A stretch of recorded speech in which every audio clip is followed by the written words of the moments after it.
Study sir classes में आपका बहुत बहुत स्वागत है। दोस्तों, हम लोग पादप समूह पढ़ रहे थे, यानी प्लांट किंगडम के बारे में पढ़ रहे थे। आज इसमें पढ़ेंगे टेरिडोफाइटा के बारे में। देखिए, इसमें पहला क्वेश्चन है कि फर्न पौधे में बीजाणु कहाँ पर स्थित होते हैं। तो फर्न पौधे में बीजाणु कहाँ पर स्थित होते हैं? पत्तियों की निचली सतह में। कहाँ पे होते हैं? पत्तियों की निचली सतह में होते हैं। कहाँ पे होते हैं? पत्तियों की निचली सतह में होते हैं। अच्छा देखिए, टेरिडोफाइट में क्या होता है, ठीक है, जड़, तना एवं पत्ती का विकास होता है। इस वर्ग के पौधे में क्या होता है? जड़, तना और पत्ती का क्या होता है? विकास होता है। और इसी में टेरिडोफाइट में क्या आता है? फर्न आता है। क्या आता है? फर्न आता है। तो कौन सा ऑप्शन से होगा इसका? डी वाला सही हो जाएगा। अगला क्वेश्चन है कि निम्नलिखित में से किस पौधे में पादप काय में एक हिस्से से दूसरे हिस्से में जल एवं अन्य पदार्थों के संवहन हेतु विशिष्ट ऊतक मौजूद होते हैं? तो किसमें होते हैं? मार्सिलिया में। कहाँ होते हैं? मार्सिलिया में। किसमें होते हैं? मार्सिलिया में होते हैं। किसमें होते हैं? मार्सिलिया में होते हैं। कौन सा ऑप्शन सही होगा इसका? डी वाला सही हो जाएगा। कौन सा हो जाएगा? अब देखिए, ये भी क्या होता है? मार्सिलिया जो होता है जलीय फर्न परिवार का सदस्य होता है। किसका? अभी जो पढ़े हैं फर्न के बारे में, उसी का एक क्या होता है? सदस्य होता है। अगला क्वेश्चन है कि बीज रहित संवहनी पौधे होते हैं जो स्वतंत्र गैमेटियोफाइट और स्पायरोफाइट चरणों के साथ एक अद्वितीय जीवन चक्र साझा करते हैं, जिनकी संवहनी पौधे सहित आमतौर पर समान विशेषताओं के कारण एक साथ चर्चा की जाती है। तो किसकी हो जाती है? क्या होता है? इसको क्या बोलेंगे? टेरिडोफाइट बोलते हैं। क्या बोलते हैं इसको? टेरिडोफाइट बोलते हैं। कौन सा ऑप्शन सही होगा? बी वाला सही हो जाएगा। कौन सा हो जाएगा? ए, बी वाला सही हो जाएगा। देखिए, टेरिडोफाइट जो होते हैं वो बीज रहित संवहनी पौधे होते हैं। ठीक है, यही इसमें कहा है बीज रहित संवहनी पौधे। तो कौन सा हो जाएगा? टेरिडोफाइट हो जाएगा। कौन सा हो जाएगा? टेरिडोफाइट हो जाएगा। अगला क्वेश्चन है कि देखिए, ये अब प्लांट किंगडम का दूसरा वीडियो है। ठीक है, इसके पहले हमने एक वीडियो बना दिया, तो यदि वो वीडियो नहीं देखें तो पहले उसको देख लीजिएगा, फिर दूसरा देखिएगा। निम्नलिखित में से कौन से पौधे थैलोफाइट समूह से संबंधित नहीं हैं? अब देखिए, यहाँ पे पूछा है कि कौन से थैलोफाइट से संबंधित नहीं है। तो थैलोफाइट से संबंधित नहीं है। अब देखिए, थैलोफाइट के बारे में पहले पढ़ चुके थे। ठीक है, थैलोफाइट में आपको बताए थे जड़, तना और पत्ती में विभाजन नहीं होता है, यही तो बताए थे आपको। तो चलिए अब बताइए कि इसमें से कौन सा थैलोफाइट समूह से नहीं है। तो अभी पढ़े हैं ना कि मार्सिलिया थैलोफाइट से नहीं होता है, ये बल्कि किससे होता है? टेरिडोफाइट होता है। किससे होता है? टेरिडोफाइट होता है। अगला क्वेश्चन है कि निम्नलिखित में से किसमें पौधे के शरीर के जड़ों, तने और पत्तियों में विभेदित किया जाता है, यानी विभाजन किया जाता है? तो किसमें किया जाता है अभी बताए हैं। ठीक है, कि जो आपका टेरिडोफाइट होता है उसमें जड़, तना और पत्तियों में विभाजन होता है। ठीक है, यानी विकास होता है। तो अब ये टेरिडोफाइट में क्या आता है? मार्सिलिया आता है।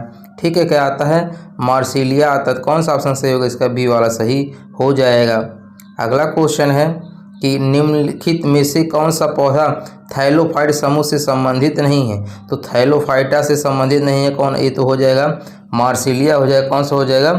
मार्सिलिया हो जाएगा। तो कौन सा ऑप्शन सही होगा इसका? डी वाला सही हो जाएगा। कौन सा होगा? डी वाला सही हो जाएगा। मार्सिलिया किस में आता है? टेरिडोफाइट में आता है। अगला क्वेश्चन है कि देखिए, ये क्वेश्चन फिर आ गया, टेरिडोफाइटा समूह के पौधों में नहीं होते हैं। तो अभी इसके पहले जब क्वेश्चन देखे हैं तो उसमें आप पढ़े हैं कि इसमें क्या नहीं होता? पुष्प नहीं होता है। बाकी जड़, तना और पत्ते होते हैं। ठीक है, क्या होते हैं? जड़, तना और पत्ते होते हैं, लेकिन इसमें क्या नहीं होता? पुष्प नहीं होता है। क्या नहीं होता है? पुष्प नहीं होता है। क्या नहीं होता है?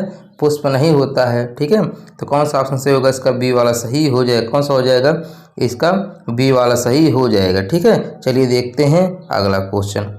अगला क्वेश्चन है, अगले क्वेश्चन से पहले दोस्तों आपसे रिक्वेस्ट है, यदि आप चैनल पे न्यू हैं तो प्लीज़ चैनल को सब्सक्राइब जरूर कर दीजिएगा। वीडियो आपको अच्छा लगेगा तो लाइक कमेंट करके फीडबैक जरूर दीजिएगा। देखो दोस्तों, हर वीडियो को टारगेट रखा जाता है 100 लाइक। आप लोग 100 लाइक नहीं कर रहे हैं, इसलिए वीडियो बनाने में थोड़ी देरी होती है। जब आप लोग तेज़ी से लाइक करेंगे तभी जल्दी वीडियो आ पाएगा। ठीक है, देखिए अगला क्वेश्चन है, टेरिडोफाइटा समूह के पौधों में नहीं पाया जाता है। तो अभी बताए हैं कि जड़, तना और पत्ते पाए जाते हैं। क्या नहीं पाए जाते? फूल नहीं पाए जाते हैं। अब इसके पहले वाले में देखिए पुष्प कह दिया था, इसमें क्या दिया है? फूल दे दिया है। तो कौन सा होगा? बी वाला सही हो जाएगा। अगला क्वेश्चन है कि संवहनी ऊतक वाले पहले जमीनी पौधे थे। तो संवहनी ऊतक वाले पहले जमीनी पौधे कौन थे? ये आपके टेरिडोफाइटा ही थे। ठीक है, संवहनी ऊतक वाले पहले जमीनी पौधे कौन थे? टेरिडोफाइटा ही थे। ठीक, ऐसे भी क्वेश्चन पूछता है भूमि पर विकसित होने वाला प्रथम पादक समूह, तो वो भी क्या होगा? टेरिडोफाइटा हो जाएगा। अगला क्वेश्चन है कि टेरिडोफाइटा होते हैं, तो टेरिडोफाइटा होते हैं, क्या होते हैं? बीज रहित संवहनी पौधे। इसमें बीज नहीं होता है, बीज रहित संवहनी पौधे, तो कौन सा हो जाएगा? इसका बी वाला सही हो जाएगा। अगला क्वेश्चन है कि निम्नलिखित में से किन पौधों में गुप्त प्रजनन अंग पाए जाते हैं? तो किसमें से गुप्त प्रजनन अंग पाए जाते हैं? आपके मार्सिलिया में। किसमें पाए जाते हैं? मार्सिलिया में। और मार्सिलिया किसमें आता है? टेरिडोफाइट में आता है। अब देखेंगे दोस्तों, आपका ये टेरिडोफाइट खत्म हो गया, यहाँ से आपका अनावृत बीजी शुरू हो जाएगा, यानी जिम्नोस्पर्म शुरू हो जाएगा। अब देखिए जिम्नोस्पर्म के बारे में जानना बहुत जरूरी है। ठीक है, अनावृत बीजी इसे कहा जाता है। क्या कहा जाता है? अनावृत बीजी कहा जाता है। ठीक है, अब देखिए इस समूह में क्या होते हैं? अभी तक देखे थे जड़, तना, पत्ती पाए जाते थे, फूल नहीं पाए जाते थे। इसमें फूल और बीज दोनों पाए जाएंगे। ठीक है, जिम्नोस्पर्म में क्या होगा कि इस समूह के पौधों में जड़, तना, पत्ती, फूल, बीज सब पाए जाएंगे, किंतु फल नहीं होता। ध्यान दीजिएगा, इसमें क्या होता है? फल नहीं होता है। ठीक है, फूल और बीज तो पाए जाएंगे, लेकिन क्या होगा? इसमें फल नहीं होता है। चलिए इसमें देखिए कह रहा है एक पौधा है जो जंगल में उगता है और इसकी पत्तियों पर नुकीले रोम होते हैं जो गलती से छू जाने पर दर्द का कारण बनता है। तो ये क्या कहलाता है? ये आपका बिच्छू बूटी कहलाता है। क्या कहलाता है? ये बिच्छू बूटी कहलाता है। ठीक है, इसको इंग्लिश में नेटल बोलते हैं। ठीक है, इसका बिच्छू बिट्टू का इंग्लिश में कभी कभी दिया रहता है, तो इसको ध्यान दीजिएगा, क्या बोलते हैं? इसको नेटल बोलते हैं, NETTL, नेटल। ठीक है, तो इसको क्या बोलते हैं? बिच्छू बूटी बोलते हैं। चलिए देखते हैं अगला क्वेश्चन। अगला क्वेश्चन है कि निम्नलिखित में से कौन सा पौधा अनावृत बीजी यानी जिम्नोस्पर्म से संबंधित है? इसमें से कौन सा संबंधित है? देवदार। जो देवदार होता है एक ऐसा होता है अनावृत बीजी होता है। ठीक है, अब इसमें देवदार बहुत जरूरी है, कई बार पूछता है। देवदार के साथ आप चीड़ भी ध्यान रखिएगा। चीड़ है, देवदार हो गया, चीड़ हो गया। ठीक है, स्प्रूस हो गया, स्प्रूस ऐसे कर आएगा, स्प्रूस हो गया। ठीक है, फर आ जाएगा। ये सब किस में आते हैं? अनावृत बीजियों में आते हैं। अगला क्वेश्चन है कि इफेड्रा पौधे को किसके अंतर्गत वर्गीकृत किया गया है? तो इफेड्रा जो पौधे होते हैं किसके अंतर्गत वर्गीकृत किए जाते हैं? अनावृत बीजी। किसके? अनावृत बीजी यानी जिम्नोस्पर्म में किए गए हैं। ठीक है, अब इसमें देखिए इफेड्रा, इसको ध्यान रखिए। देखिए कुछ क्वेश्चन होते हैं आपको याद ही करना पड़ेगा। अगला क्वेश्चन है कि निम्नलिखित में से किस समूह के पादपों के बीज आवरण रहित होते हैं? बीज आवरण रहित, तो अभी देखिए अनावृत लिखा है, तो अब बीज आवरण रहित होते हैं। रहित मतलब क्या? नहीं होते। ठीक है, तो किसमें होते हैं? अनावृत बीजी में। किसमें होते हैं? अनावृत बीजी में। इसमें क्या होते हैं? बीज आवरण रहित होते हैं। तो कौन सा ऑप्शन सही होगा? इसका ए वाला सही हो जाएगा। कौन सा होगा? ए वाला सही हो जाएगा।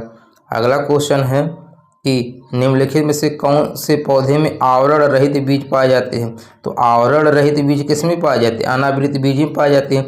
इसमें अभी पढ़े, इसके उदाहरण कौन होते हैं? देवदार होते हैं। तो कौन सा ऑप्शन सही होगा? इसका डी वाला सही हो जाएगा। कौन सा होगा? इसका डी वाला सही हो जाएगा।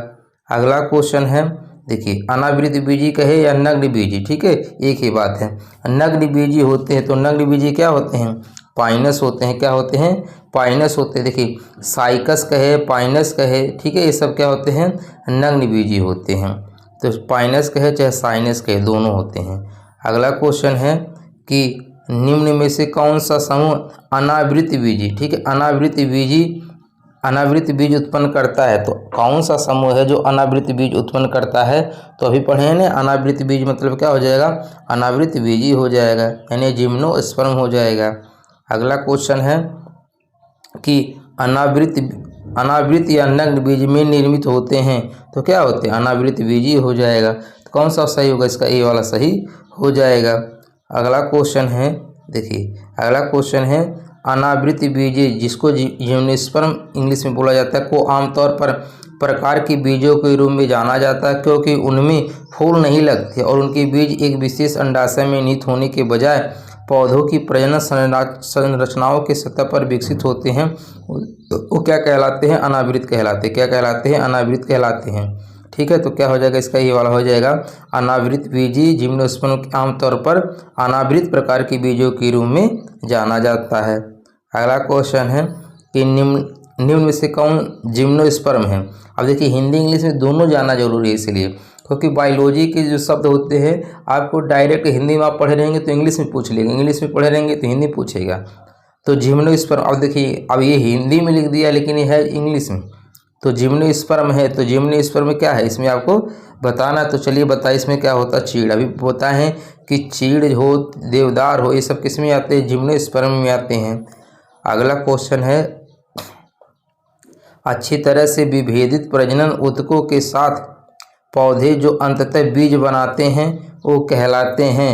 तो क्या कहलाते हैं, वो फैनरोगम कहलाते हैं। क्या कहलाते हैं, फैनरोगम कहलाते हैं। क्या कहलाते हैं, फैनरोगम कहलाते हैं। अच्छी तरह से विभेदित प्रजनन ऊतकों के साथ पौधे जो अंततः बीज बनाते हैं उसे फैनरोगम कहते हैं। उसे क्या कहते हैं, फैनरोगम कहते हैं। अगला क्वेश्चन है कि किसमें बेसस प्रमुख जल संवाहक कोशिकाएं हैं। आपको बताना है कि जो किसमें बेसस प्रमुख जल संवाहक कोशिकाएं हैं तो किसमें होते हैं, एंजियोस्पर्म में होते हैं। किसमें होते हैं, एंजियोस्पर्म में होते हैं। अब यहाँ से ख़त्म हो गया, यहाँ से देखेंगे अब आपका आवृत बीजी। यहाँ से क्या देखेंगे, आवृत बीजी। और ये प्लांट समूह का क्या होता है, ये लास्ट विभाजन होता है। ठीक है। अब देखिए आवृत बीजी में क्या होता है, इस समूह के पौधे में जड़, तना, पत्ती, फूल, फल, बीज सब पाए जाते हैं। इसके पहले वाले में देखे थे जिम्नोस्पर्म में क्या होता था, उसमें जड़, तना, पत्ती, फूल, बीज पाए जाते थे लेकिन फल नहीं पाए जाते थे। इसमें क्या होगा कि फल भी पाए जाएंगे, बीज, जड़, तना, पत्ती, फूल सब पाए जाते हैं। ठीक है। जैसे इसमें आम हो गया, लीची, धान, गेहूँ, मक्का सब आते हैं। तो देखिए इसमें है इनमें से कौन सा जीव परजीवी पोषक युक्ति को दर्शाता है। तो कौन सा जीव परजीवी पोषक युक्ति को दर्शाता है, तो कौन सा दर्शाता है, अमरवेल। कौन सा दर्शाता है, अमरवेल। अमरवेल क्या होता है, परजीवी पोषक युक्ति को दर्शाता है, क्योंकि ये क्या होता है, एक परजीवी पौधा होता है। इसमें क्या पाया जाता है, इसमें क्लोरोफिल नहीं पाया जाता है। ध्यान दीजिएगा, इसमें क्लोरोफिल नहीं पाया जाता है। ठीक है, इसमें क्लोरोफिल नहीं पाया जाता है। अब क्लोरोफिल जब नहीं पाया जाएगा तो ये प्रकाश संश्लेषण द्वारा अपना भोजन संश्लेषित नहीं कर पाता है। ठीक है। चलिए देखते हैं अगला क्वेश्चन। अगला क्वेश्चन है कि आहार नाल में भोजन की गति शरीर की चिकनी पेशियों द्वारा होता है। निम्नलिखित में से किस विकल्प में शामिल सभी अंगों में चिकनी पेशियाँ होती है। तो किस में चिकनी पेशियाँ होती हैं, आँख की आइरिस में होती हैं, फेफड़ों में होती हैं, की श्वसनियों में, फेफड़ों की श्वसनियों में होती हैं, मूत्रवाहिनियों में। तो कौन सा ऑप्शन सही होगा इसका, ये वाला सही हो जाएगा। कौन सा होगा, ये वाला सही हो जाएगा। अगला क्वेश्चन है कि बबूल के वृक्ष जैसे विभिन्न प्रकार के वृक्षों द्वारा उत्पादित गोंद है। तो किस प्रकार का गोंद है ये आपको बताना है। तो इन पादपों का अपशिष्ट उत्पाद होता है। अच्छा, इसके पहले वाले वीडियो हमने पढ़ाए थे तो उसमें बताए थे। ठीक है, जो अपशिष्ट उत्पाद होता है वो क्या होता है, उत्पादित गोंद होता है। तो कौन सा हो जाएगा इसका, ये वाला सही हो जाएगा। अगला क्वेश्चन है कि निम्न में से कौन सा पौधा एक परजीवी है। ठीक है, कौन सा पौधा क्या है, एक परजीवी है। तभी ये बताए हैं कि जो अमरवेल होता है क्या होता है, एक परजीवी होता है। क्या होता है, एक परजीवी होता है। अगला क्वेश्चन है कि हिमालय के किस पुष्प में पूर्तिरोधी एंटीसेप्टिक गुण होते हैं और इसलिए यह खरोचों को ठीक करने में मदद कर सकता है। ठीक है, तो कौन हो जाएगा इसका, ब्रह्म कमल। क्या हो जाएगा, ब्रह्म कमल हो जाएगा। तो कौन सा ऑप्शन सही होगा इसका, सी वाला सही हो जाएगा। अगला क्वेश्चन है कि निम्नलिखित में से किसे एक औषधि पौधा माना जाता है। तो किसे एक औषधि पौधा माना जाता है ये आपको बताना है। तो किससे माना जाता है, नीम को। ठीक है, नीम को क्या माना जाता है, औषधि पौधा माना जाता है। देखिए सागौन से तो औषध बनता नहीं, देवदार और साल से भी नहीं बनता, नीम से क्या बनता है, औषध बन जाता है। अगला क्वेश्चन है निम्नलिखित में से कौन से पौधे एक लिंगी पुष्प उत्पन्न करते। अच्छा देखिए एक लिंगी जरूर पूछता है। ठीक है, अब इसमें आपको अभी इससे संबंधित क्वेश्चन मिल जाएगा। तो पूछा है कि निम्नलिखित में से कौन से पौधे एक लिंगी पुष्प उत्पन्न करते हैं। तो ध्यान दीजिएगा, तरबूजा और पपीता। ठीक है, तरबूज और पपीता क्या होते हैं, एक लिंगी पुष्प उत्पन्न करते हैं। ठीक है, कैसे करते हैं, एक लिंगी पुष्प उत्पन्न करते हैं। अब देखिए एक लिंगी पुष्प के और उदाहरण समझ लीजिए। एक तरबूज हो गया, पपीता हो गया, आपको सरसों, सूरजमुखी। ठीक है, सरसों ध्यान रखिएगा और सूरजमुखी। ठीक है, सरसों और सूरजमुखी भी क्या होते हैं, एक लिंगी होते हैं। क्या होते हैं, एक लिंगी होते हैं।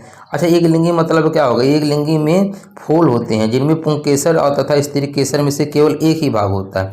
जैसे क्या होता है, पुंकेसर होता है, एक स्त्री केसर होता है, तो एक लिंगी में से या तो पुंकेसर होगा या तो स्त्री केसर होगा। ठीक है, और जिनमें दोनों पुंकेसर और स्त्री केसर दोनों पाया जाता है वे द्विलिंगी कहलाते हैं। जिसमें पुंकेसर और स्त्री केसर दोनों होते हैं उसमें उसे क्या कहते हैं, द्विलिंगी होते हैं। और एक लिंगी में क्या होता है, पुंकेसर या स्त्री केसर में से कोई एक ही भाग होता है। ठीक है, तो अब देखिए एक लिंगी पुष्प के उत्पन्न होते हैं तरबूज, पपीता, सरसों और सरसों के साथ साथ सूरजमुखी। चलिए देखते हैं अगला क्वेश्चन। अगला क्वेश्चन है कि निम्न में से कौन सा औषधि पौधा रक्तचाप के उपचार के लिए सबसे अच्छी औषधि उपाय है। तो कौन सा रक्तचाप के लिए, ठीक है, तो कौन सा हो जाएगा, इसका सर्पगंधा होता है। क्या होता है, सर्पगंधा होता है। सर्पगंधा औषधि पौधा होता है। ठीक है, जो रक्तचाप के उपचार के लिए सबसे अच्छी पौधे औषधि होती है। ठीक है, और ये भी ध्यान रखिएगा, जड़ का अर्क, जो जड़ का अर्क होता है उच्च रक्तचाप के लिए रामबाण होता है। चलिए देखते हैं अगला क्वेश्चन। अगला क्वेश्चन है कि निम्न में से कौन सी शाक यानी जड़ी बूटी केवल भारत में पाई जाती है जिसका उपयोग रक्तचाप को उपचार के लिए किया जाता है। तभी पढ़ ही चुके हैं, सर्पगंधा होता है। कौन होता है, सर्पगंधा होता है। अगला क्वेश्चन है, देखिए यहाँ पर आपको द्विलिंगी पूछा है, निम्न में से कौन सा द्विलिंगी पुष्प है। ठीक है, कौन सा द्विलिंगी पुष्प है, तो देखिए पपीता अभी पढ़े हैं कि पपीता क्या होता है, एक लिंगी होता है। यहाँ भी पपीता एक लिंगी हो जाएगा। ठीक है, अभी बताए हैं कि द्विलिंगी कौन होता है, गुड़हल और सरसों होता है। कौन होता है, गुड़हल और सरसों होता है। तो कौन सा हो जाएगा, इसका बी वाला सही हो जाएगा। द्विलिंगी आपको बताए हैं, इसमें क्या होगा, स्त्री केसर और पुंकेसर, ठीक है, दोनों पाए जाते हैं। ठीक है, तो क्या कहलाते हैं, द्विलिंगी कहलाते हैं। क्या कहलाते हैं, द्विलिंगी कहलाते हैं। तो इसमें क्या हो जाएगा, गुड़हल और सरसों हो जाएगा। क्या हो जाएगा, गुड़हल और सरसों हो जाएगा। ठीक है, तरबूज और पपीता ध्यान दीजिएगा, यहाँ पर देखिए पपीता सब में आ गया है और तरबूज ये सब क्या होते हैं, एक लिंगी होते हैं। क्या होते हैं, एक लिंगी होते हैं। अगला क्वेश्चन है कि एम्बिलिका ऑफिसिनिलिस जिसका भारतीय स्थानीय नाम है का उपयोग च्यवनप्राश के निर्माण में किया जाता है। अच्छा देखिए, अगर ये क्वेश्चन आपको नहीं पता है तब भी यहाँ से च्यवनप्राश के निर्माण, च्यवनप्राश किससे बनता, अफीम से तो बनेगा नहीं, नीम से तो बनता नहीं, महुआ से तो बनता नहीं। देखिए अगर जो लोग यहाँ इलाहाबाद के साइड में होते हैं, इसको बोला जाता है प्रतापगढ़, वहाँ के होंगे तो वहाँ पर आंवले का अचार बनाया जाता है, आंवले का च्यवनप्राश बनाया जाता है और आंवले का लड्डू भी वहाँ बनाया जाता है। तो हाँ, आंवले का च्यवनप्राश बनता है। ठीक है, तो ध्यान दीजिएगा, च्यवनप्राश किससे बनता है, आंवले से बनता है। ठीक है, तो कौन सा ऑप्शन सही हो जाएगा, इसका ए वाला सही हो जाएगा। कौन सा हो जाएगा, इसका ए वाला सही हो जाएगा। अगला क्वेश्चन है कि निम्न में से कौन सा जीवित जीवाश्म वृक्ष का उदाहरण है। तो जीवित जीवाश्म वृक्ष का उदाहरण कौन सा हो जाएगा, जिंकगो बाइलोबा। क्या हो जाएगा, जिंकगो बाइलोबा हो जाएगा। कौन सा ऑप्शन सही होगा, इसका डी वाला सही हो जाएगा। देखिए कुछ क्वेश्चन आपको याद करना ही पड़ेगा। निम्न में से कौन सी गुद्देदार पादपों की एक विशेषता नहीं है। तो गुद्देदार पादपों की एक विशेषता कौन सी नहीं होती हैं, इसमें पत्तियां नहीं होती। ठीक है, गुद्देदार पादपों की एक विशेषता नहीं होती, इसमें पत्तियां नहीं होती, बाकी जड़ होते हैं, ये सब होते हैं। ठीक है, अगला क्वेश्चन है कि मैग्नोलियोफाइटा पुष्पी पादप होते हैं जिन्हें भी कहा जाता है। तो जिन्हें भी कहा जाता है उन्हें क्या कहा जाता है, एंजियोस्पर्म कहा जाता है। क्या कहा जाता है, एंजियोस्पर्म कहा जाता है, यानी आवृत बीजी कहा जाता है। अगला क्वेश्चन है कि निम्न में से किसे अल्फाल्फा के रूप में संबोधित किया जाता है। ठीक है, अल्फाल्फा के रूप में संबोधित किसे किया जाता है, आपको बताना। तो किसको किया जाता है, सटिवा को किया जाता है। किसमें किसको किया जाता है, सटिवा को किया जाता है, सटिवा को किया जाता है। ठीक है, अब अल्फाल्फा मटर, ये मटर परिवार फाबेसी का फूल देने वाला एक पौधा होता है जिसकी खेती महत्वपूर्ण चारे की फसल के रूप में की जाती है। अगला क्वेश्चन है, ये देखिए आम का वैज्ञानिक नाम तो पढ़ चुके हैं, इसके पहले वाला वीडियो आप देखे होंगे तो वहाँ पर कुछ हमने वैज्ञानिक नाम वाला बताए थे। तो आम का वैज्ञानिक नाम क्या होता है, ये तो आपको पता होगा, ये क्या होगा, मैंगीफेरा इंडिका होगा। क्या होगा, मैंगीफेरा इंडिका होता है।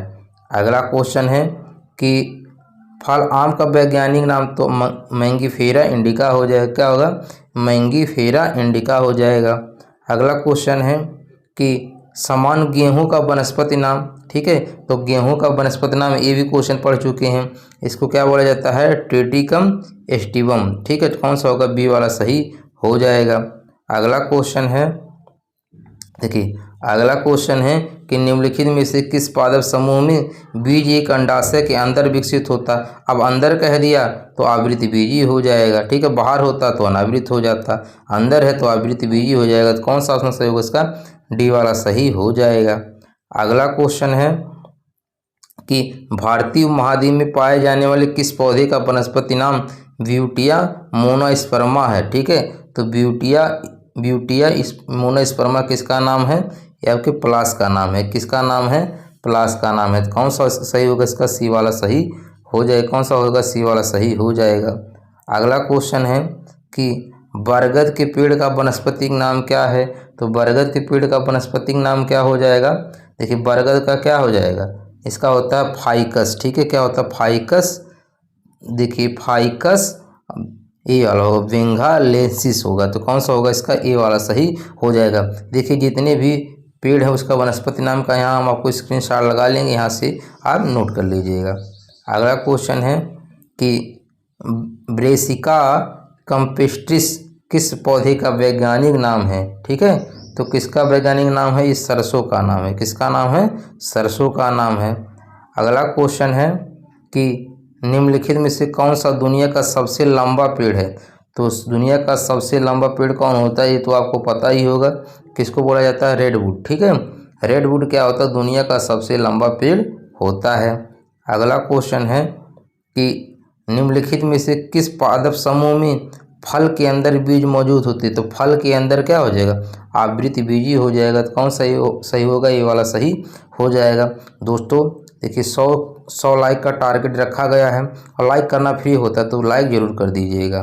अगला क्वेश्चन है कि परागण समूह के पौधे की एक विशेषता है। तो परागण समूह के पौधे की एक विशेषता क्या है? एंजियोस्पर्म। क्या है? एंजियोस्पर्म परागण समूह के पौधे की एक विशेषता है, ठीक है। क्या एक विशेषता है?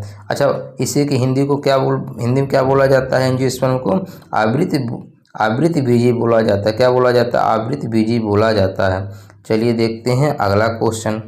अगला क्वेश्चन है कि निम्नलिखित में से कौन सा पादप समूह को परागण होता है? तो किस में होता है? अभी बताए हैं आवृत्ति बीजी में होता है। तो कौन सा ऑप्शन सही होगा इसका? डी वाला सही हो जाएगा। अगला क्वेश्चन है कि एंजियोस्पर्म के प्रजनन भाग, ठीक है। एंजियोस्पर्म के प्रजनन भाग में होते हैं, तो किस में होते हैं? आपके पुष्प में होते हैं। किस में होते हैं? पुष्प में होते हैं। अगला क्वेश्चन है कि द्विनिषेचन का गुण है, तो द्विनिषेचन का गुण किस में होता है? आवृत्ति बीजी में होता है। किस में होता है? आवृत्ति बीजी में होता है, ठीक है। अगला क्वेश्चन है कि वे आवृत्ति बीजी पौधे जिनके बीजों में 2 बीज पत्र होते हैं उन्हें क्या कहा जाता है? तो जो जिसमें 2 बीज पत्र होते हैं, ठीक है, जिसमें 2 बीज पत्र होते हैं उन्हें क्या कहा जाता है? द्विबीजपत्री पौधे कहा जाएगा। अगला क्वेश्चन है कि आवृत्ति बीजी पौधे की पत्तियों में प्रकार की शिरा रचना यानी वेनेशन होती है, ठीक है। किसमें? इसमें देखिए कह रहा है कि आवृत्ति बीजी पौधे की पत्तियों में तो कितनी होती है? 2 प्रकार की शिरा रचना होती है। अगला क्वेश्चन है कि आवृत्ति बीजियों के प्रजनन अंग स्थित होते हैं। तो अभी ये तो क्वेश्चन पढ़े हैं कि आवृत्ति बीजियों के प्रजनन अंग किसमें होते हैं? फूल में होते हैं। किसमें होंगे? फूल में होते हैं।